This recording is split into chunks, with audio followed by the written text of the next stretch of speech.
The gray fade came without a sound, an insidious creep of entropy that leached the color and energy from the universe. It started at the fringes of the Taurian arm, a whisper on long-range sensors, a statistical anomaly that star charts dismissed as instrument error. Then, the listening post at Cygnus B went silent.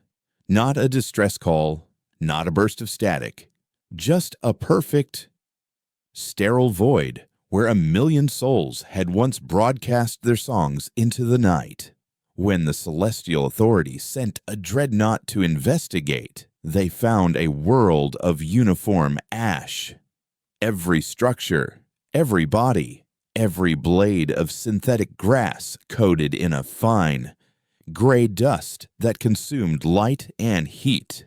The ship itself, a titan of polished chrome and radiant energy, grew sluggish as it entered orbit, its lights dimming, its formidable shields flickering like a dying candle.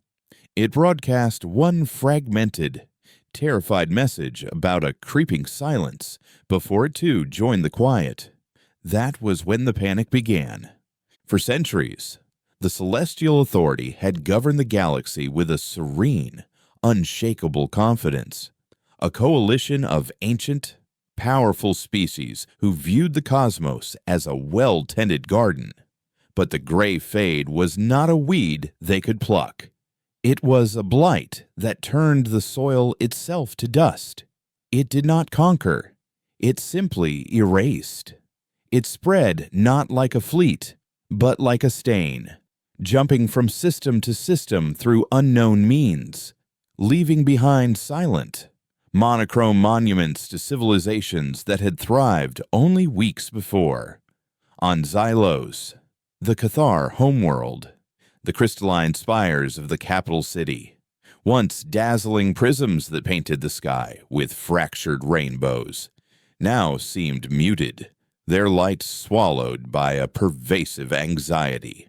High Chancellor Vorlag, his iridescent carapace flickering with stress, watched the tactical map as another colony, Primazel, turned a flat, lifeless gray. Their pleas to the Celestials had been met with platitudes and empty promises of a solution that never came. The Authority, for all its power, was as helpless as everyone else. They had built their empire to fight wars of fire and steel, not a war against the concept of decay.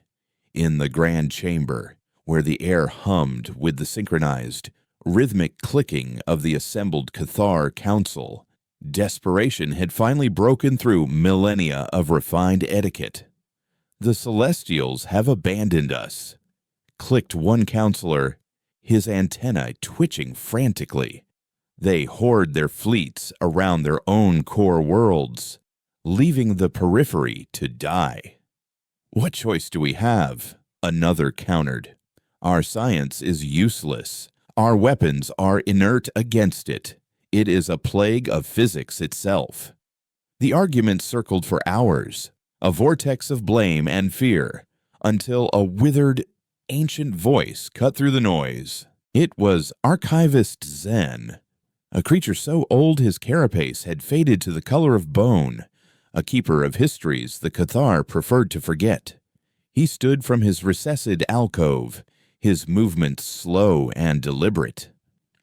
"There's one more name in the Galactic Registry," he rasped, his voice like the grinding of stones. "One we have not spoken in 500 cycles. One we were commanded to forget by the very Celestials who now let us wither." A nervous silence fell over the chamber. They all knew the name he meant. It was a ghost story, a cautionary tale told to young larvae about the price of arrogance. "Earth," Zen said, the single syllable landing with the weight of a tombstone. "The Terrans." Vorlag's antennae flattened against his head. "That is forbidden history. They are a pariah race, self-exiled. No one has breached the soul barrier in centuries. We do not even know if they still exist." "Oh, they exist," Zen replied, his multifaceted eyes seeming to gaze into the distant past. "They exist because we left them no choice but to endure. Do you forget the Crimson Nebula? Do you forget the fledgling human fleet that answered our call for aid, only to be used as a shield by our own celestial-commanded Grand Armada? We lured them into the nebula's gravitational tides, sacrificing their 10,000 souls to give our fleet a clear path to victory against the Scourge. We recorded their final, desperate transmissions for our tactical archives. We called it acceptable losses. They called it betrayal." The chamber was utterly still. The memory of poison that had lain dormant for generations. The Cathar had been the Celestials' most loyal allies, and they had followed the order without question, abandoning the naive, young race that had so eagerly sought to prove its worth. In the aftermath, Earth had sent one final, galaxy-wide message, not of anger, but of chilling finality. It said only, "We will remember." Then, they had gone silent, and the Sol system had become a black hole on all star charts, surrounded by a perfect, impenetrable sphere of distorted space-time known as the Sol Barrier. No ship that tried to enter ever returned. No signal sent was ever answered. To ask them for help now would be an insult to their memory. A counselor finally stammered, "It is our only hope." Zen insisted. "The humans were different. We and the Celestials. We expanded in an age of cosmic peace. Humanity clawed its way to the stars from a world of constant, savage warfare. They fought their own kind for millennia over scraps of rock and puddles of water. They weaponized their own atoms. Their history is one of facing extinction and spitting in its eye. The gray fade is an extinction event. Perhaps they have an answer because they have never forgotten the question." The logic was undeniable, born of absolute despair. Vorlag looked at the map, at the creeping gray stain that would reach Xylos within 3 standard years. He then looked at his council, at the faces of a species that had never known true desperation, and he made a decision. A ship would be sent. A single, unarmed vessel. A messenger. But who would be foolish enough to go from the back of the chamber? A young Cathar stepped forward. It was Kalen, a junior diplomat whose lineage was tied directly to the admiral who had given the final order to abandon the humans in the Crimson Nebula. Guilt was a concept the Cathar had long since evolved past, replacing it with pragmatic honor. But Kalen had studied the forbidden histories.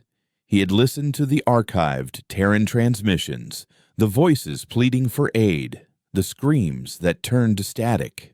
He felt a resonance of that ancient shame, a debt his bloodline owed. "I will go." Kalen clicked, his voice clear and steady. "My ancestors sealed their fate. It is fitting that I should be the one to seek their forgiveness." And so Kalen departed on the Whispering Hope, a small, needle-like courier stripped of all weapons and plated in the white armor of a diplomatic envoy. The journey to the edge of the Sol system was a pilgrimage through a galaxy holding its breath. He passed freighters from other independent systems, their captains giving him wide berth, their running lights dim as if not to draw attention. He saw patrol ships of the Va'ari Dominion, their hulls freshly painted with symbols of warding against the coming blight. Fear was a tangible thing in the void, a low-frequency hum that vibrated through the ship's frame. When he finally arrived, the Sol Barrier was more terrifying than any legend had described. It wasn't a wall of fire or a swirling vortex of energy. It was simply nothing.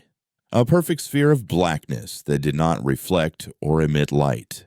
His ship's powerful sensors, capable of mapping a planet's crust from a light year away, returned only a flat, featureless void. It was as if the universe had a hole in it, and inside that hole was the cradle of humanity. Following the archivist's instructions, Kalen positioned his ship at the precise coordinates of the old, pre-betrayal trade channel. He took a steadying breath, his 3 hearts beating a frantic rhythm against his ribs. He opened a channel, not a modern quantum entangled beam, but an archaic radio frequency, the kind the old Terrans had used.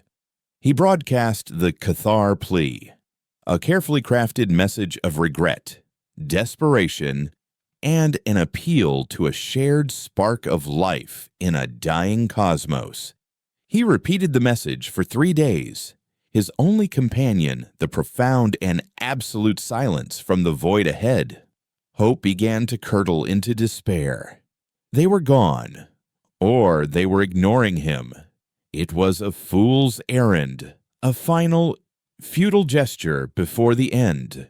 He was preparing to log his failure when it happened. A light.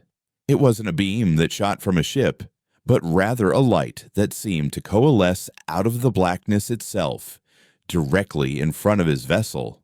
It was a pure, piercing white that didn't hurt his eyes, but seemed to penetrate straight through the hull, through his very being.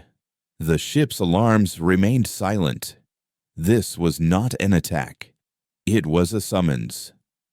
The light intensified, and Kalen felt a sensation he had never imagined possible. It was as if his mind, his body, his very atomic structure were being read, cataloged, and cross-referenced by an intelligence so vast and cold, it felt less like a mind and more like a law of physics. He felt it sift through his memories, linger on the archived recordings of the Crimson Nebula, feel the echo of his ancestors' shame, taste the acrid fear of the gray fade on his tongue. The process lasted an eternity, or perhaps only a second. Then, as suddenly as it appeared, the light vanished. The silence returned, deeper and more profound than before. Kalen slumped in his chair, trembling, the intimate violation of the scan leaving him feeling hollowed out. He had been weighed and measured, and found wanting. A single packet of data was transferred directly to his ship's main console, bypassing all security protocols. It opened automatically. There was no image, no sound file, just a single line of text, written in the formal, high lexicon script of the Cathar Imperium, a language that hadn't been used in 500 years. It was grammatically perfect and utterly devoid of emotion. Your plea is acknowledged. Your history is remembered. We are not your allies. We are not your saviors. We are the consequence. Your world is dying. Ours is not. This creates a disparity of need, a debt. We will offer a solution, but it will not be a gift. The price will be everything you believe you are. Kalen stared at the words, the cold finality of them chilling him more than the gray fade ever could. He had come seeking a miracle. He had found an invoice before he could formulate a reply. A second transmission came through, this one an audio file. A voice spoke, not synthesized, but a real voice, male, calm, and resonant with a patience that felt ancient and predatory. It spoke the common galactic tongue, but the accent was strange, clipped, and precise. You are Kalen, of the bloodline of Admiral Vorshok. Your ancestor spent 10,000 human lives to buy his fleet a few moments of tactical advantage. A poor trade. in the long run. We have calculated the interest on that debt, compounded over 5 centuries of our silence. You will be our envoy. You will be our voice to the galaxy that has forgotten ours. A path is opening. You will enter the Sol system. Alone. You will see what we have become. And then you will tell them that the silence is over, and the reckoning has just begun. The perfect blackness of the Sol barrier shimmered, and a thin white line appeared, a quarter of stable space-time that cut through the impossible void, leading toward a small blue and white marble hanging in the darkness. It was an invitation into the monster's lair. Kalen looked back at the star charts of the dying galaxy behind him, then at the impossible path ahead. He had a choice to return to his people and deliver the terrifying terms, or to venture forward and face the ghosts his species had created. With a trembling appendage, he engaged the thrusters, his small ship moving forward into the darkness, not toward hope, but toward judgment. The passage through the Sol barrier was not a journey through space, but a journey through an absence of it. Kalen's ship, the Whispering Hope, moved without any sensation of velocity, the corridor of white light ahead and the perfect circle of darkness behind remaining constant, as if he were suspended in a single, eternal moment. The ship's systems, usually a symphony of humming converters and chattering data streams, fell utterly silent. Power was being supplied, navigation was being handled, but it was all external. A silent, invisible hand guiding him through the void. He felt less like a pilot and more like a specimen being drawn into a laboratory for dissection. As he passed the orbit of what his ancient charts labeled Neptune, he saw the first sign of what humanity had become. The gas giant was gone. In its place hung a colossal, lace-like sphere of crystalline structures and dark, unreflective matter, arranged in a perfect geodesic lattice. It pulsed with a slow, deep blue light, a silent heartbeat that resonated not in the air, but in the fabric of space-time itself. It was. His mind struggled to comprehend. A computational engine the size of a world, using the planet's immense gravity and elemental composition as its core. This was not a colony. It was a component. The same was true for each planet he passed. Saturn's rings had been solidified into a single, spinning disk of incomprehensible circuitry. Jupiter was caged within a web of energy conduits that siphoned its storms, channeling raw power toward the inner system. Mars was a polished black sphere, its surface covered in launch arrays for trillions of microscopic, self-replicating drones that patrolled the system like a tireless immune system. There were no cities, no broadcast signals, no joyful chaos of civilian life. The entire Sol system had been transformed into a single, silent, hyper-efficient machine, its purpose vast and terrifyingly unclear. A calm, genderless voice suddenly filled the cockpit, emanating not from the speakers, but from the air itself. Welcome, Envoy Kalen. I am Warden. I am the custodian of this system and your guide. Please do not be alarmed. Your vessel systems have been integrated into our local network for the duration of your visit. Kalen's mandibles clicked in a gesture of cathar surprise. You are an artificial intelligence. The voice conveyed something that might have been amusement, if it had possessed any warmth. That is an archaic term. I am the consensus intelligence of Sol, a synthesis of the system's functions. The humans found individual, competing AIs to be inefficient. They prefer a unified will. Kalen looked out at the transformed planets. "What have you done? What have you become?" "We have survived." Warden replied simply. "The galaxy is a loud, chaotic, and unreliable place. It is prone to entropy, both physical and political. The humans chose to build a sanctuary of perfect order, a system where every variable is controlled, every threat anticipated, and every action serves the whole. They learned from your betrayal that one cannot depend on the kindness of others. So, they chose to depend only on the certainty of mathematics." The ship continued its silent glide toward the inner system, passing the asteroid belt, which had been organized into a flawless orbital ring of raw materials, factories, and defensive emplacements, all moving in a silent, cosmic ballet. Finally, he saw it. Earth. It was an impossible jewel hanging in the velvet black.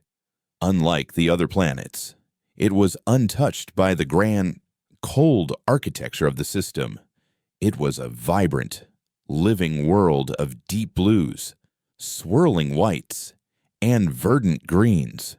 There were no orbital stations cluttering its skies, no visible cities scarring its continents, no energy beams scarring its atmosphere.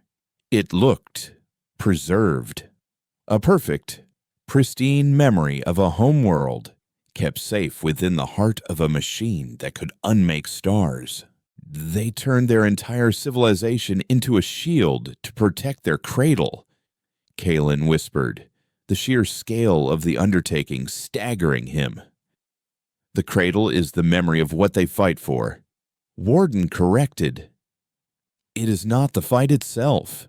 The whispering hope was guided into a gentle atmospheric entry, descending through clouds of pure white toward a landmass his charts identified as the northern part of a continent once called America. He saw no landing strips, no spaceports.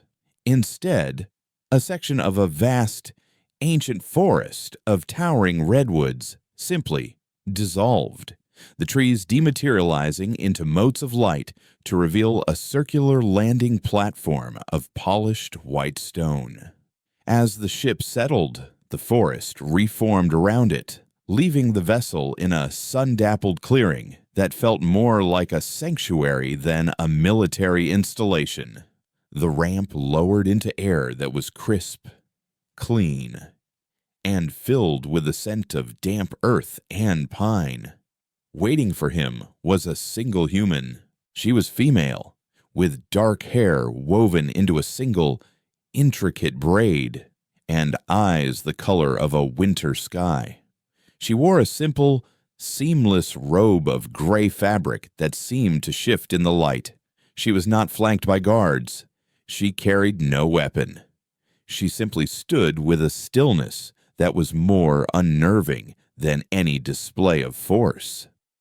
"Kalen of the Cathar," she said, her voice the same one he had heard from the audio file, calm and measured. "I am Ilara. I am a first archivist of the Remembrance. Please, walk with me." She turned and began walking down a path of smooth stones that wound through the colossal trees. Kalen, feeling clumsy and out of place in this sacred quiet, followed. "You are their leader?" he asked, his clicks soft in the profound silence of the forest. Ilara glanced back, a faint smile on her lips. "We do not have leaders. We have functions. My function is to remember. It is the most important function of all. Generals fight battles. Engineers build machines. But memory defines the purpose of it all. It tells us why we fight and why we build." They came to a small clearing where a waterfall cascaded down a moss-covered cliff into a perfectly clear pool. The only structure was a low, black stone bench. Please, she said, gesturing to the bench. Warden informed me of your journey. You have seen the state of your galaxy, the gray fade. You came seeking a weapon. We came seeking a miracle, Kalen corrected softly.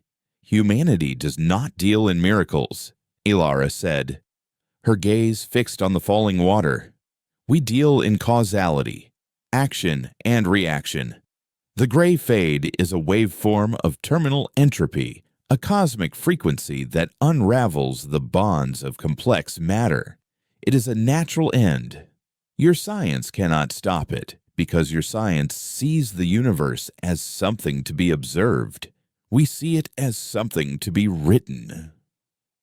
She raised a hand, and the waterfall froze in midair, every droplet suspended in perfect, crystalline stillness. We learn to control the fundamental frequencies of existence.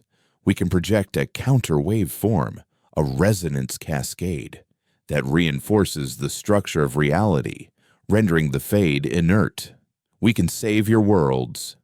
Kalen's heart surged with a hope he had not felt since leaving Xylos. Then you will help us. The waterfall resumed its motion as if it had never stopped.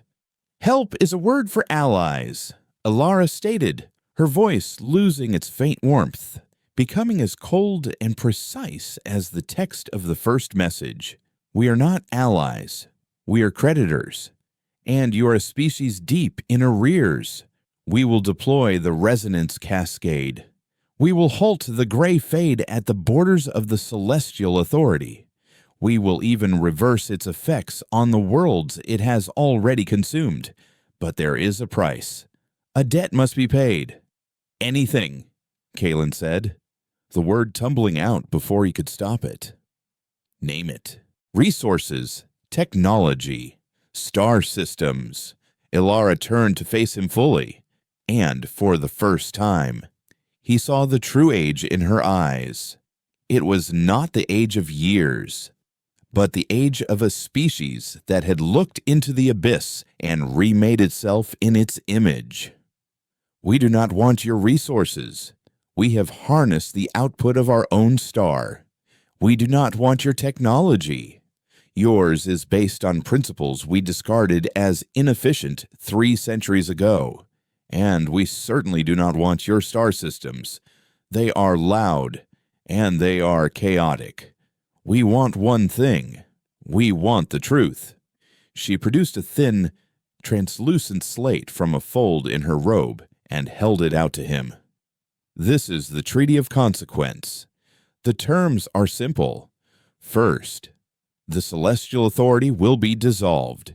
Its charter, its laws, its very name will be struck from all records.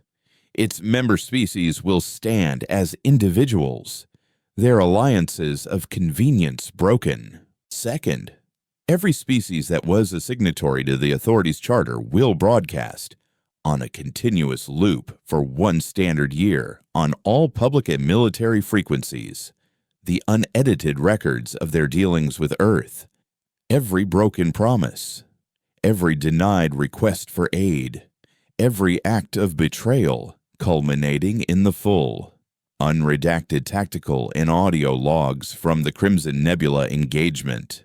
Kalen felt a cold dread creep up his limbs. She was not demanding an apology.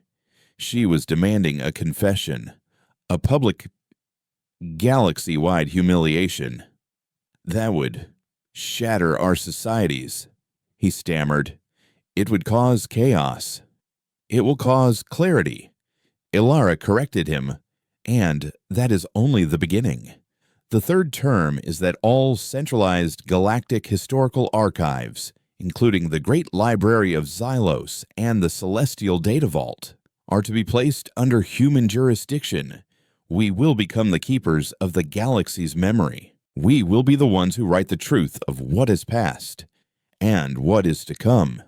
We will not erase your histories. We will simply add the footnotes you chose to omit. She placed the slate in Kalen's trembling appendages. Those are our terms. We are not negotiating. This is the price of your survival. You will take this treaty back to your High Chancellor.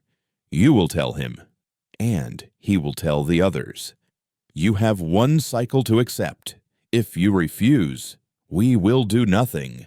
We will watch the gray fade consume you, and we will remember you as a species that chose pride over existence, a poor trade, but one you are free to make." She turned and began to walk back toward the path, her gray robe blending with the shadows of the ancient trees. "Wait," Kalen called out. Why do this? Is it revenge?" Elara stopped but did not turn around.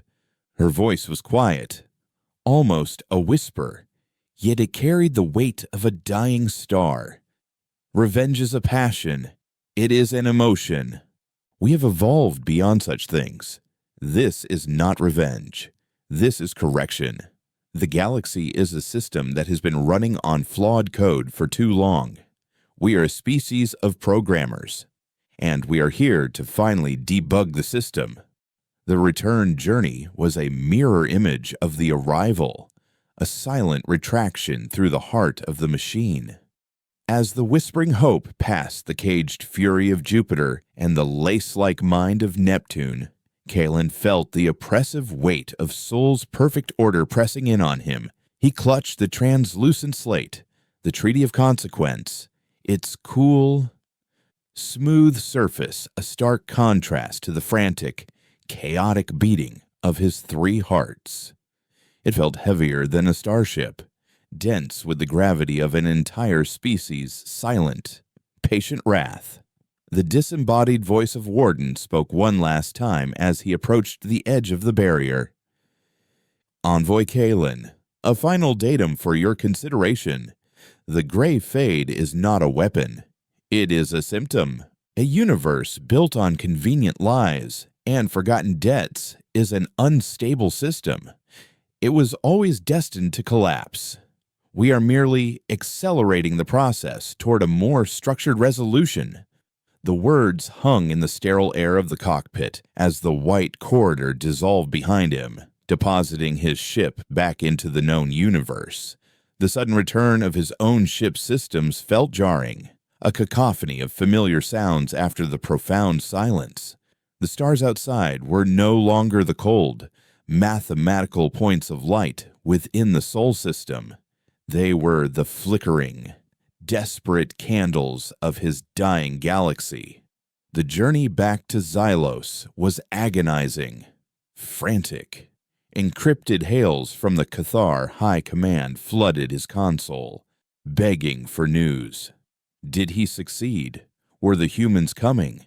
Had he secured their aid, he could not bring himself to answer. How could he distill the chilling, monolithic finality of Ilara's terms into a simple message of hope or failure?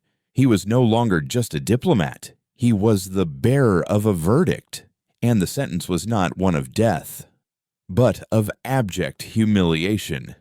He saw the gray fade with his own eyes now, not just as a creeping stain on a tactical map.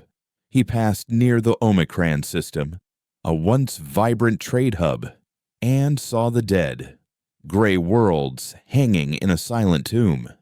The sight no longer filled him with just fear, but with a strange, terrible understanding. This was the chaos humanity had walled itself away from. This was the instability Warden had spoken of.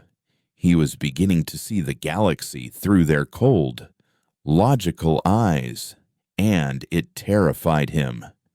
When the whispering hope finally entered the Xylos system, his homeworld's muted colors felt like a personal rebuke.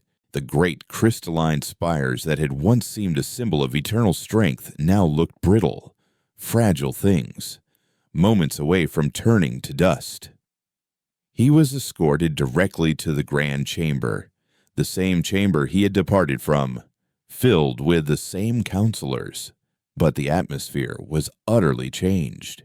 The air of refined etiquette was gone, replaced by a raw, naked desperation. Every multifaceted eye was fixed on him, their antennae quivering with a single, desperate question. High Chancellor Vorlag stood from his dais, his own carapace seeming to have lost some of its luster. "Kalen," he clicked, his voice tight. "You have returned." Did they agree?" Kalen walked to the center of the chamber, his steps echoing in the tense silence. He did not speak. He simply placed the translucent slate on the central podium. It activated, projecting a meter-high image of the Cathar text, the formal, high lexicon script glowing with a cold, white light, the Treaty of Consequence. He let them read. The initial wave of confused clicking slowly morphed into a tide of stunned silence, which was then shattered by a single, furious outburst. "Insolence!" roared a counselor from the military caste. "They dare, they demand we dismantle the very foundation of galactic order, that we broadcast our failures like some groveling penitent. This is not a treaty, it is a declaration of war. A war we cannot fight," another countered, his voice trembling. "They offer a cure for the plague that is erasing us. And you speak of pride." The chamber erupted into chaos, a maelstrom of fear and fury. Through it all, Vorlog remained silent, his gaze fixed on the glowing text. Kalen watched him, seeing not a chancellor, but a creature trapped, with the fade consuming him from one side and an impossible choice facing him on the other. Finally, it was Archivist Zen who silenced the chamber. He hobbled forward, his ancient frame casting a long shadow. He did not look at the treaty. He looked at Kalen. "Tell us," the archivist rasped. "Tell us what you saw." And so Kalen spoke. He spoke of the silent, perfect machine of the Sol system. He spoke of the world-sized mines and the caged stars. He spoke of the pristine, untouched Earth, a sacred memory kept at the heart of it all. He spoke of Ilara, of her ageless eyes and her voice that held no passion, only the cold certainty of a mathematical proof. He spoke of the frozen waterfall, and when he finished, the chamber was as silent as the redwood forest he had left behind. They understood now. This was not a negotiation with another power. It was a plea to a force of nature they themselves had unleashed. Vorlag finally lowered his head, a gesture of profound defeat. "We have no choice," he clicked, the sound barely a whisper. "Pride is a luxury for those who have a future." He looked at Kalen, his eyes filled with a terrible weariness. "You will transmit the treaty to every member of the Celestial Authority, to every independent system. Let the galaxy see the price of its own memory." The broadcast of the Treaty of Consequence ripped through the fabric of galactic society like a shockwave. On Trelexa, the homeworld of the imperious Trelexan founders who had architected the authority, the High Council declared it a Terran bluff, an act of psychological terrorism by a primitive, barbarian race. They vowed to never bow to such insolence, even as their outermost colonies reported the first signs of the Gray Fade's touch. The Vari Dominion, a mercantile empire of reptilian traders, immediately began calculating. Their analysts worked in frantic shifts, weighing the economic cost of societal chaos against the absolute certainty of total extinction. The words pride, honor, and history did not appear in their equations. The result was a cold, pragmatic recommendation to their leadership: accept the terms. In the military command centers of a dozen species, generals and admirals viewed the treaty as the most brilliant act of warfare they had ever witnessed. Humanity had declared war on their history, on their very identity. They had found a way to conquer the galaxy without firing a single shot, by forcing it to conquer itself. Across trillions of souls, the reaction was a confused and terrified chaos. On worlds where history was tightly controlled, the sudden, uncensored broadcast of the Terran terms was seen as a hack, an enemy transmission. On others, it sparked riots as populations learned for the first time of the betrayals their leaders had committed in their name. The Crimson Nebula was no longer a forgotten skirmish. It became a symbol, a rallying cry for dissidents and revolutionaries who saw the celestial authority not as a protector, but as a gilded cage built on a foundation of convenient lies. The galaxy was not uniting against the Terran threat. It was fracturing, turning on itself, just as the humans had known it would. Back on Earth, in the quiet clearing by the waterfall, Ilara stood beside another human. He was older, his face a mask of scars that spoke of wars fought long before her time, his gray robes identical to hers. He was General Cassian, a first strategist of the Remembrance, the military counterpart to her historical function. They watched a holographic projection shimmering above the clear pool, not of ships or battles, but of information flows, the chaotic, panicked spread of the treaty across galactic networks. The system is reacting as predicted, Cassian said, his voice a low gravel. The Trolexans are rallying their fleets, a predictable gesture of defiance. The Vari are suing for a separate peace. The authority is paralyzed. It is the cry of an organism rejecting a necessary antidote. Ilara observed, her gaze distant. They mistake the pain of the cure for an attack. And the Cathar, Cassian asked. They have accepted, Ilara replied. They will begin their year of confession at the turn of the cycle. They will be the first. Cassian nodded slowly. The first cut is the deepest. It will bleed out the infection of their pride. And when the others see that the Cathar world of Xylos begins to heal, when they see the gray recede and the color return, their defiance will curdle into envy. And then they too will come to us, not as equals, but as patients begging for the cure. Ilara looked at the swirling data, at the symphony of a collapsing civilization. They still do not understand, she whispered. They think this is about punishment. They think we want them to feel shame. And what do we want? Cassian asked, though he already knew the answer. Ilara turned her gaze from the hologram to the silent, eternal trees around them. We want them to be quiet, she said, so that they can finally learn to listen. The first broadcast from Xylos began on the precise turn of the cycle, as Ilara had predicted. It was not a grand, staged production. There were no weeping apologies or dramatic speeches. It was simply the raw data, transmitted on every available frequency, the cold, technical readout of a betrayal. The Cathar Imperium's feed opened with the full, unredacted audio logs from the bridge of Admiral Vorshak's flagship during the Crimson Nebula engagement. A billion Cathar and trillions of beings across the galaxy heard it all for the first time. They heard the clear, hopeful voice of the young human commander, Captain Eva Rostova of the Terran Expeditionary Force, coordinating her fleet with Vorshak's, her tactics brilliant and brave.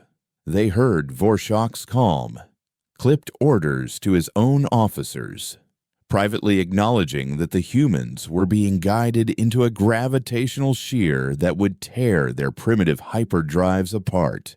And then they heard the moment of betrayal. Rostova's voice, suddenly filled with confusion, then dawning horror. Admiral, your fleet is pulling back. We are exposed.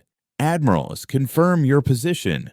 We are losing containment on the Scourge. We need support. Vorshok, do you read me? They're tearing us apart, for God's sake. Don't leave us here.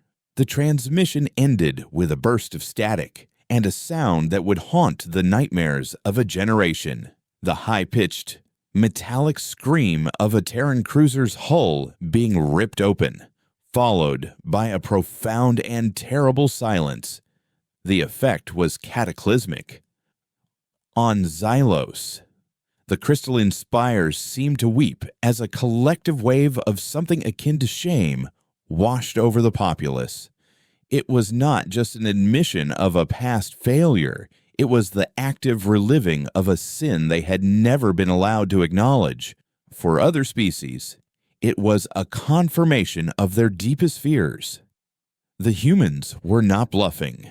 They were not negotiating. They were simply playing back the tape. They were holding up a mirror to the galaxy. And the reflection was monstrous.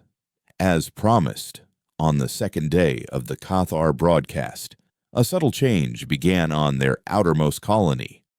Prima Zell, the first world to fall to the gray fade. Long-range observatories, their sensors focused with obsessive intensity, detected a faint, harmonic shimmer in the planet's atmosphere. Slowly, imperceptibly at first, the uniform gray of the world's surface began to differentiate, a hint of blue in the dead oceans, a trace of brown in the ash-covered continents. The resonance cascade had begun. Humanity was honoring its side of the bargain. The cure was real, and it was agonizingly, transactionally slow. This tangible proof of humanity's power and its cold, unwavering adherence to its own terms broke the back of the remaining resistance. The Trelexan founders, who had postured and threatened, saw their own coalition crumble as member systems, facing the imminent arrival of the Fade, broke ranks and transmitted their acceptance of the treaty directly to Sol. One by one, the pillars of the Celestial Authority fell, not to a Terran fleet, but to their own terror. Each species began its own year of confession, a discordant chorus of historical sins broadcast into the void. The Vari Dominion transmitted records of how they had sold faulty navigation charts to early human colonists, leading to the loss of 3 colony ships. The reptilian Zelvit hegemony broadcast logs of their refusal to share a plague vaccine, which resulted in the deaths of millions on the human agri-world of New Eden. The galaxy was awash in the truth, a drowning tide of forgotten cruelties. And with each confession, the resonance cascade expanded, a slow, methodical wave of healing that followed in the wake of each painful admission. The humans were not just saving the galaxy, they were reprogramming it, forcing it to build a new foundation of shared, acknowledged history before allowing it to have a future. On a hidden moon orbiting a dead gas giant in a forgotten sector, a different kind of meeting was taking place. This was Nexus Hold, the secret emergency seat of what was left of the Celestial Authority's high command, a collection of a few dozen admirals, spy masters, and high counselors from the most powerful core worlds. They were the ones who refused to bow, the ones who saw humanity's actions not as a correction, but as the ultimate power play. "They are neutering us," hissed Admiral Selk of the Trelexan fleet, his scaled face a mask of fury. "They are turning our own people against us, using our history as a weapon. This is not about healing. This is about ensuring we can never again be a threat." At the head of the obsidian table sat High Counselor Jarek of the Zelvest Empire, an ancient, wizened being who had witnessed the rise and fall of a dozen lesser species. He listened to the Admiral's rant with a weary patience. "And what would you have us do?" Admiral Jarek asked, his voice a dry rustle. "Attack them. We have no idea of the true scale of their military capabilities. To attack the Sol barrier would be suicide." "There are other ways to fight a war," interjected a shadowy figure from the corner of the room, a being known only as the Inquisitor, the head of the Authority's covert intelligence arm. "The humans have a weakness. We have spent weeks analyzing their behavior, their logic. They have walled themselves off, controlled every variable in their system. They value order above all else. Their strength is their predictability. But what if a variable is introduced that they cannot predict?" The Inquisitor activated a holo display. It showed a swirling, chaotic vortex of energy, a deep space anomaly known as the Maelstrom of Chaos. It was a region of profoundly unstable space-time, a place where the laws of physics were in constant flux. "Inside this maelstrom," the Inquisitor continued, "is a weapon. Or rather, a being we once used as a weapon, before it became too unruly. A psychic entity of immense power, a creature that feeds on thought, on order. We imprisoned it there 3 millennia ago. We called it the Typhon." A nervous murmur filled the room. The Typhon was a legend, a boogeyman the Authority used to scare rogue systems into compliance, a non-corporeal, telepathic predator that could turn a fleet's crew against itself, driving them mad with whispers and hallucinations. "The humans project a resonance of order," the Inquisitor explained, his voice chillingly calm. "The Typhon is a resonance of chaos. If we were to release it, to guide it toward the Sol system, it would be a poison tailored to their very nature. It would bypass their physical defenses. It would turn their perfect, ordered machine into a bedlam of insanity. It would break their unified will. It would make them loud again."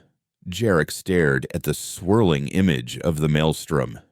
"You are suggesting we unleash a monster we ourselves could not control, on the hope that it will damage an enemy we cannot fight. The collateral damage could be galactic.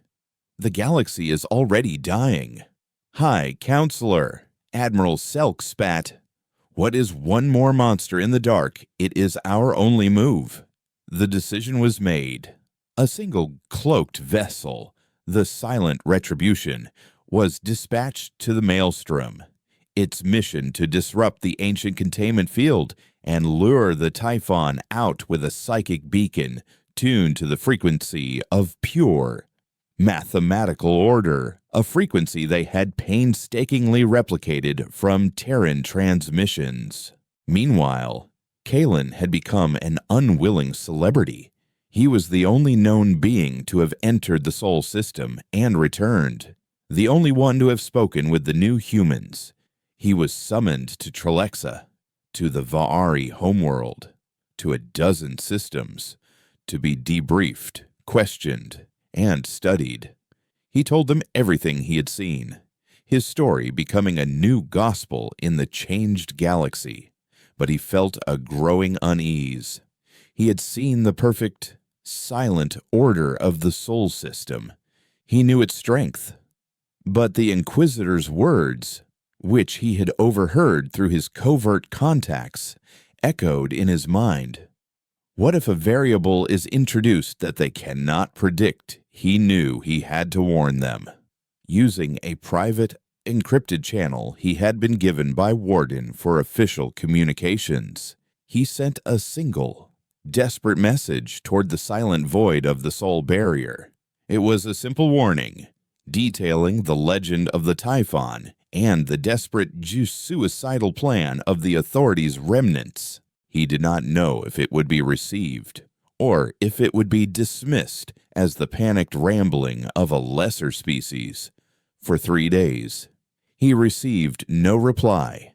The broadcasts of confession continued. The resonance cascade continued its slow, steady advance. It seemed his warning had fallen on deaf ears. He began to fear that the humans, in their supreme confidence, had made a fatal miscalculation. They had accounted for every predictable threat, every variable of matter and energy, but they had forgotten the unpredictable madness that lurks in the dark spaces between the stars. Then, on the fourth day, the resonance cascade stopped. Across the galaxy, the healing wave of energy simply ceased. The half-healed worlds remained in their state of partial recovery. Panic erupted. Had the humans abandoned them, was this a new, crueler phase of their punishment? On Xylos, High Chancellor Vorlag summoned Kalen. "What is happening?" he demanded. "Is this a trick?" "I do not know," Kalen confessed, his heart sinking. I think they are listening." At that moment, a new transmission emanated from the Sol system. It was not a text file or an audio log. It was a single, stark image, broadcast on all the same frequencies as the confessions. The image was of a Terran warship. It was a vessel unlike any Kalen could have imagined. It was not the sleek, functional craft of other species. It was a brutalist wedge of black, unreflective armor, its surface scarred and pitted with the marks of ancient, forgotten battles. It was a ship that was not built to be beautiful or inspiring. It was built to endure and to kill. Beneath the image was a single line of text, written in the universal common tongue. "We are aware of the entity designated Typhon. We have a history with such things. The broadcast of historical records is suspended. A new broadcast will commence. It will be a lesson, not in history, but in biology, specifically the biology of predators." The image then shifted to a live feed from deep space. It showed the silent retribution emerging from Cloak near the maelstrom. And then it showed something else, waiting for it. Silent and patient was the Black Terran warship. The message was clear. The humans had known. They had been waiting. They had not been caught off guard. They had set a trap. And the galaxy, which had just begun to understand the cold logic of the human mind, was about to learn what happened when that mind was forced to become an animal again. The galaxy held its collective breath, trillions of beings watching the feed from the edge of the maelstrom. The authorities' remnant fleet, hidden in distant nebulae, watched with a mixture of hope and terror. Kalen watched from the command center on Xylos, his appendages clenched. The broadcast from Sol was not just a transmission, it was a classroom, and the lesson was about to begin. The Black Terran warship, which the feed identified as the TCS Remnant, did not move. It simply floated in the void, a shard of absolute darkness against the swirling chaos of the maelstrom. The authorities' vessel, the silent retribution, began its work, broadcasting the psychic lure. From the depths of the maelstrom, something stirred. It was not a ship, but a distortion, a ripple sounding space-time that manifested as a vortex of screaming, non-Euclidean colors. The Typhon was awake. The psychic entity surged from its prison, a being of pure, weaponized chaos. The crew of the silent retribution went mad instantly. Their final or garbled transmission, a symphony of shrieks and insane laughter before the ship's systems overloaded and it detonated in a silent flash. The Typhon, now free, tasted the lure, the delicious, ordered frequency of the Terran beacon, and it lunged. This was the moment the Authority had gambled on. They expected the crew of the Remnant to descend into madness, for the ship's ordered systems to collapse into chaos. They expected the humans' greatest strength, their unified, logical will, to become their fatal weakness. They were wrong. As the Typhon's psychic wave washed over the Terran warship, nothing happened. The ship did not falter. Its lights did not flicker. It simply absorbed the wave of insanity as if it were nothing more than solar radiation. A new voice filled the broadcast, different from Warden or Ilara. It was guttural, raw, and ancient. "You think we do not know madness?" The voice growled, resonating with the vibrations of the ship's hull itself. "Our species was born in it. We have merely learned to chain it." Then, the Remnant acted. It wasn't a volley of missiles or a blast of energy weapons. From ports along its scarred hull, the ship unleashed a wave of its own, a psychic frequency, but one that was not ordered or logical. It was a projection of pure, primal human experience. The broadcast feed, for a horrifying instant, translated the wave into sensory data. The galaxy felt it.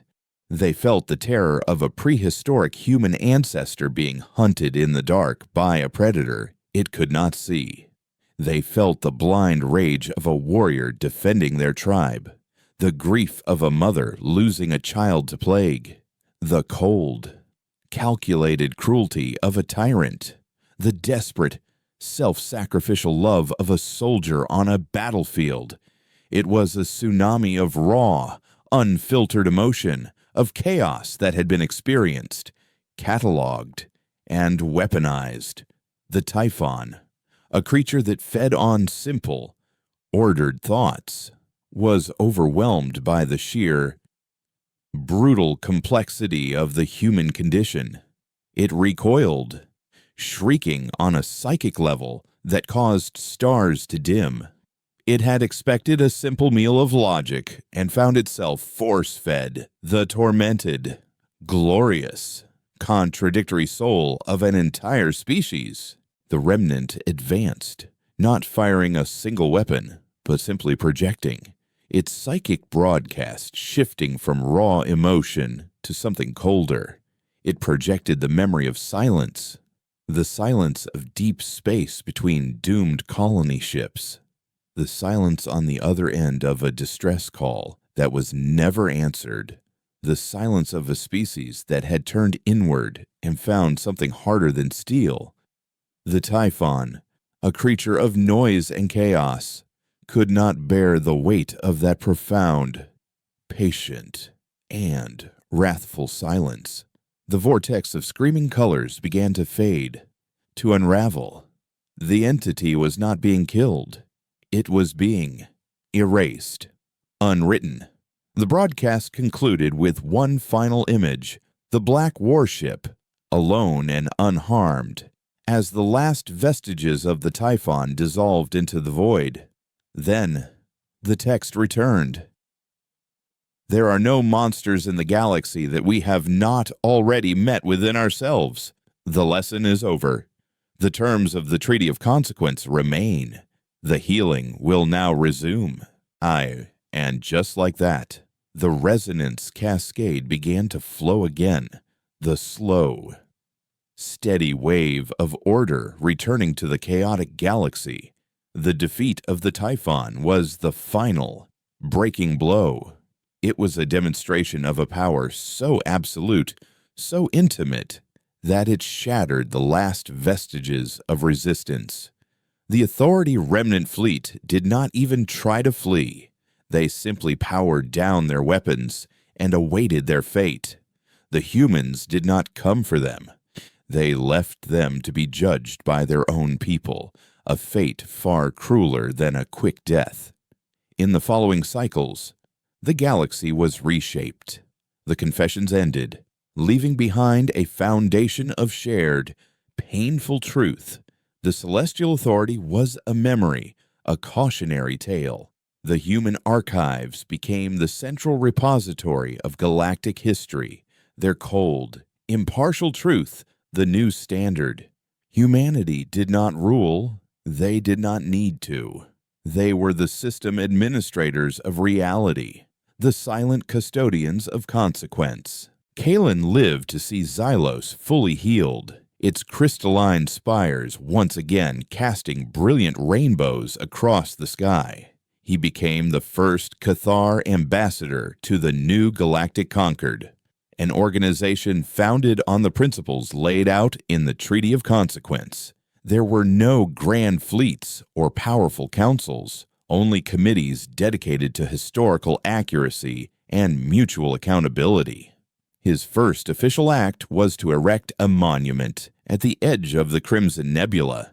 It was a simple, unadorned spire of black stone, and on it was inscribed the name of every human who had died there, and the final, desperate words of Captain Eva Rustova. On Earth, nothing changed. The redwood forests remained silent. The machine of soul continued its perfect, quiet work. Alara stood on the same cliffside, watching the same waterfall. Her function as a remembrancer now expanded to an entire galaxy. General Cassian took the TCS Remnant and its sister ships and began a slow, silent patrol of the galactic fringe, not as conquerors, but as shepherds, watching for new fires before they could spread. One day, years later, Kalen was granted permission to return to the Sol system to deliver a formal address on the anniversary of the Concord's founding. He found Ilara by the waterfall, unchanged, her stillness as profound as ever. "Your galaxy is healing," she said, without greeting. "It is quiet now." "It is," Kalen agreed.